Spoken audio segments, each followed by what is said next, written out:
So to the markets, and Wall Street holding on to its post-election gains. Record highs. Look, now 44,000. We came through and fell back on Friday, but now we're there. We're holding above 6,000 on the S&P. Essentially a flat market. The S&P again essentially flat. Many economists warned before the election that Donald Trump's proposals could reignite inflation. Voters backed him anyway, regardless of the tariff warnings and the crackdown on immigration, which leads me to turn to Joseph Stiglitz, the Nobel Prize-winning economist who joins me from New York. Joe, look, come on. Let's not rehash. Let's not rehash the result per se, but, Joe, let's just actually say, I mean, people like you wrote letters, you put things in the adverts, you came on programs, and the electorate rejected it in a sense. They knew what they're getting and they're happy with it.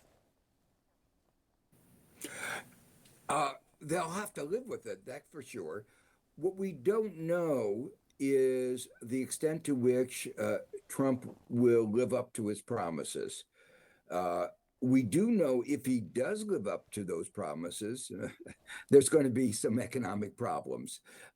If there is the magnitude of restraint on immigration and deportation, if there are those 100% tariffs on China and tariffs on our allies without big carve-outs, if there are those massive deficits that his tax cuts for the billionaires and corporations result in, our economy is going to be going through a ringer.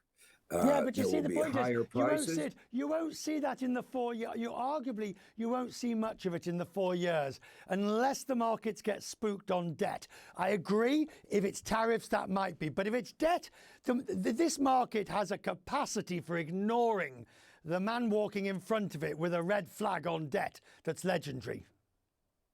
You're right about that. But there are two things that it can't ignore so quickly.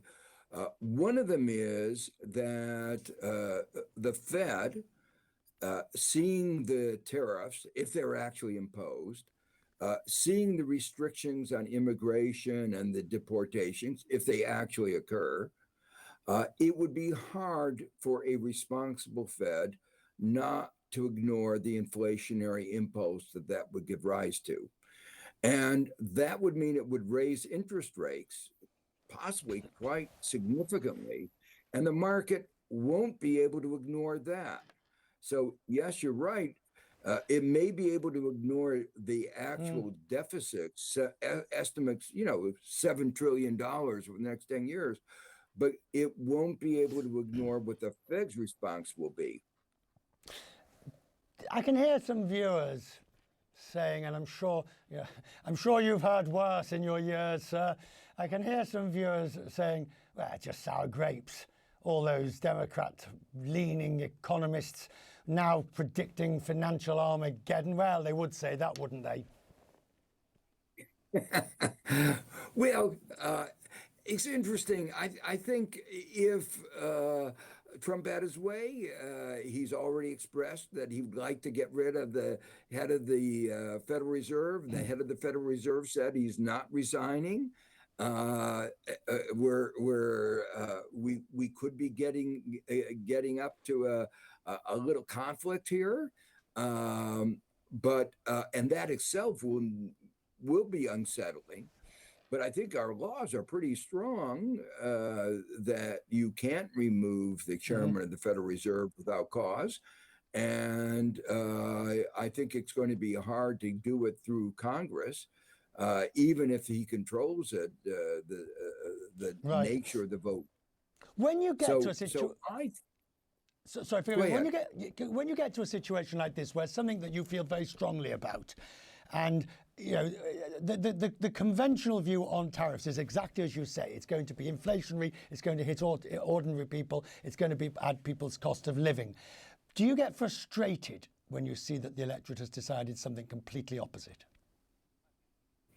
Yes, I do. And I also get frustrated, obviously, and I'm trying to keep away from sour grapes, but I also get frustrated with the fact that so many Americans thought the economy was in bad shape. And when you look at it objectively, unemployment was very low. We got inflation was down to a level that was targeted. Nobody thought, few people thought it was going to be possible to go from that high level that we had post-pandemic, post-Ukraine war so quickly down.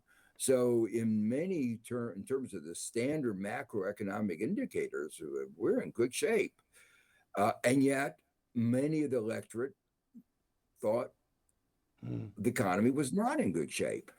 Now, I am worried about one aspect of the economy, which is inequality. Right. And the tax cuts, the design of the tax cuts with that we had in 2017, where a disproportionate share of the benefit of the tax cut went to the billionaires and to the corporations and didn't trickle down to ordinary Americans. I'm worried that we're going to get another version of that. Professor, as always, you will have an invitation, a standing invitation, to talk to us on Crest Means Business. You've been courteous with your time in years past, and I beg for the same in the future, sir. Thank you for joining us tonight. I look forward to it. Thank you.